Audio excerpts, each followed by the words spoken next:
At the 100-day mark, it is true that Donald Trump has acted with stunning speed. Unlike FDR, who was trying to save our nation from a real emergency, Trump's own policies are creating the emergency itself.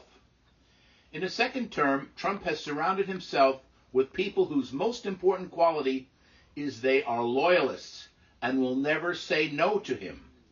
In many cases, they have almost no other qualifications for their positions. Trump is intent on shrinking the size of federal government. He is not doing this for cost savings or to eliminate waste, fraud, and abuse, but in order to make it small enough for him to completely control it. Trump never ran anything larger than his own family business, where he made all the decisions and he was answerable to no one. Not to a board of directors, not to shareholders, to no one. In his first term, Trump learned that the federal civil service and federal government agencies were designed in a way to provide services to the American people and insulate them from the whims of any one president. Trump hated these protections and viewed them as an impediment to his plans of takeover. Trump, along with Musk, set out to eliminate all the protections in the federal government that were designed to avoid self-dealing and corruption by those in power, firing all the inspectors general and trying to fire anyone else responsible for enforcing these protections. Trump is actively doing what he complained about during the Biden administration. He is weaponizing the DOJ, the FBI, the IRS to go after his enemies and silence all opposition in a way that would have even shocked Richard M. Nixon. Imagine.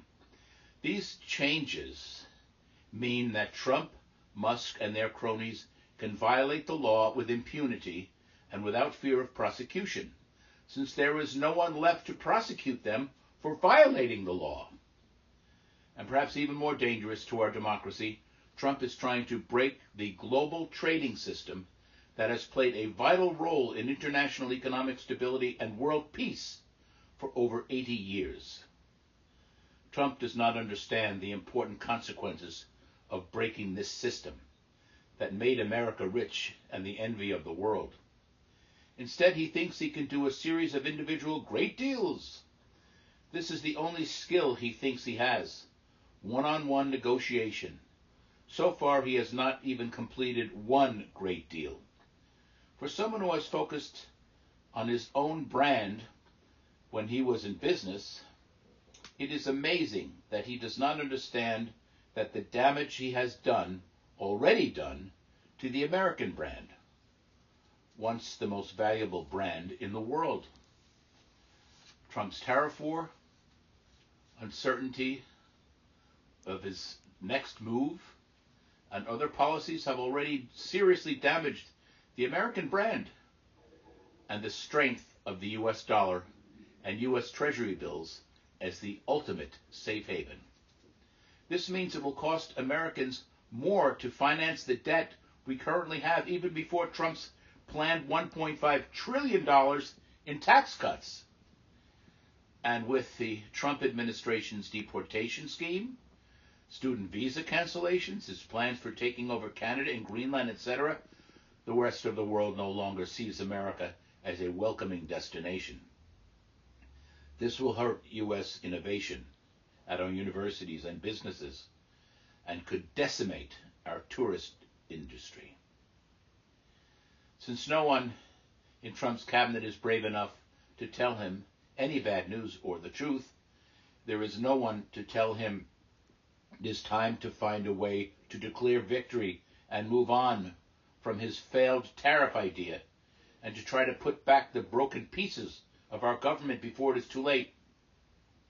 No one on the Trump team seems to be managing the big picture here, and there is a great storm of unintended consequences brewing, which could mean higher prices for all goods, empty shelves, shortages of necessary goods, further losses on the stock market, and yes, possible recession, or worse.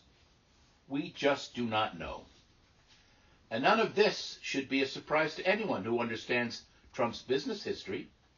Trump has had many business failures, bankruptcies, few successes, and he has never paid the price for any of his failures. Someone has always bailed him out, and he has just moved on.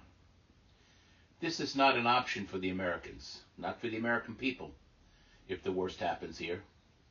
It will be hard to ignore the hard reality of an economic downturn, especially when it hits them at the grocery store with higher prices and empty shelves as the holidays are coming.